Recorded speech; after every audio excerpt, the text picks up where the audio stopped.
જો કે આ ઘટનાનો વિડીયો હવે સામે આવ્યો છે। વિડીયોમાં તમે જુઓ, એક્સક્લુઝિવ ઝી 24 કલાકની સ્ક્રીન પર આ વિડીયો આપ જોઈ રહ્યા છો, જ્યાં પ્લેન અચાનકથી દુર્ઘટનાગ્રસ્ત થયું છે।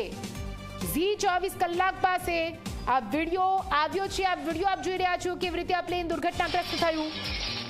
ત્યાં રહેલા સ્થાનિકે માત્ર મજા માટે આ વિડીયો પોતાના કેમેરામાં કેદ કર્યો હતો કે પ્લેનના લેન્ડિંગ અને ટેક ઓફનો તે વિડીયો ઉતારે, પરંતુ એર ઇન્ડિયાનું 171 નંબરની આ ફ્લાઇટ જે અચાનકથી દુર્ઘટનાગ્રસ્ત થઈ છે, AI 171 નંબરની આ ફ્લાઇટ ક્રેશ થઈ છે। અમદાવાદથી લંડન તરફ જઈ રહી હતી। અમદાવાદથી લંડનના ગેટવિક તરફ જઈ રહી હતી આ ફ્લાઇટ। અમદાવાદના પ્લેન ક્રેશ દુર્ઘટના પર સત્તાવાર માહિતી પણ આપી દેવામાં આવી છે એર ઇન્ડિયા દ્વારા। એર ઇન્ડિયાએ સત્તાવાર માહિતી આપતા જણાવ્યું છે કે અમારી AI 171 નંબરની ફ્લાઇટ દુર્ઘટનાગ્રસ્ત થઈ છે। તે સમયના તમામ દ્રશ્યો તમારા સુધી પહોંચાડી રહ્યું છે ઝી 24 કલાક। બે અલગ અલગ દ્રશ્યો ટીવી સ્ક્રીન પર આપ જોઈ રહ્યા છો। એક તરફ પ્લેન કઈ રીતે ક્રેશ થયું તેનો વિડીયો કોઈ સ્થાનિકે પોતાના કેમેરામાં કેદ કર્યો છે। આપ જુઓ કેવી રીતે અચાનકથી બ્લાસ્ટ થયો છે, અચાનકથી કઈ રીતે બ્લાસ્ટ થયો અને કેવી રીતે આ પ્લેન દુર્ઘટનાગ્રસ્ત થયું અને અહીંયા આગળ આગ ભભૂકી ઉઠી, મોટો ધડાકો, અને આ ધડાકો જોઈને જ આપણે અંદાજો લગાવી શકીએ। આ જુઓ, પ્લેનની જેટલી સાઇઝ છે એનાથી ડબલ લગભગ ધડાકાની સાઇઝ છે। એટલે આ સૌથી મોટી દુર્ઘટના અમદાવાદથી સામે આવી છે અને પૂરા દેશ માટે આ મોટી દુર્ઘટના કહી શકાય, કેમ કે લગભગ લાંબા સમયથી આ રીતે કોઈ મુસાફરોનું પ્લેન દુર્ઘટનાગ્રસ્ત થયું હોય તેવી કોઈ દુર્ઘટના સામે નથી આવી, અને એ પણ રહેણાંક વિસ્તારમાં। આપ સમજો, રહેણાંક વિસ્તારમાં આ પ્રકારની કોઈ ઘટના સામે નથી આવી। જો કે આ ઘટના સામે આવતાની સાથે, આ દુર્ઘટના ઘટતાની સાથે કેન્દ્ર સરકાર પણ હરકતમાં આવી ગઈ છે, રાજ્ય સરકાર પણ હરકતમાં આવી ગઈ છે અને એવિએશન વિભાગ પણ હાલ તો હરકતમાં આવી ચૂક્યો છે। અલગ અલગ દ્રશ્યો ટીવી સ્ક્રીન પર આ દુર્ઘટના ઘટી તે બાદના દ્રશ્યો આપતા સુધી ઝી 24 કલાક પહોંચાડી રહ્યું છે। આપ જુઓ, પ્લેન નજીક કેવી રીતે આગ ભભૂકી ઉઠી છે અને પ્લેનનો કાટમાળ કેવી રીતે રાખમાં ફેલવાઈ ચૂક્યો છે, કેમ કે મોટો બ્લાસ્ટ અને મોટી અહીંયા આ દુર્ઘટના સામે આવી ચૂકી છે।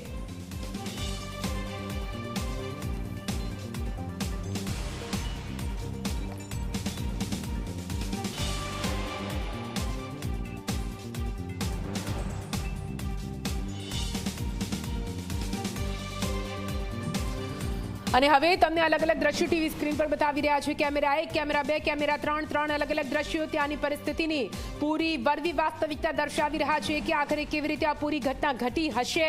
પહેલો વિડીયો તમે જોઈ રહ્યા છો, જેમાં કેવી રીતે આ પ્લેન દુર્ઘટનાગ્રસ્ત થયું। મોટો ધડાકો, વિમાન હતું એનાથી મોટી સાઇઝનો આ ધડાકો અને મોટો બ્લાસ્ટ થયો હતો। દૂર સુધી, કિલોમીટર સુધી આ બ્લાસ્ટનો અવાજ સંભળાયો હતો। ધુમાડાના ગોટે ગોટા જે સતત ઝી 24 કલાક દ્રશ્યો આપના સુધી પહોંચાડી રહ્યું છે। એના પછીના બીજા દ્રશ્યો આપ જોઈ રહ્યા છો।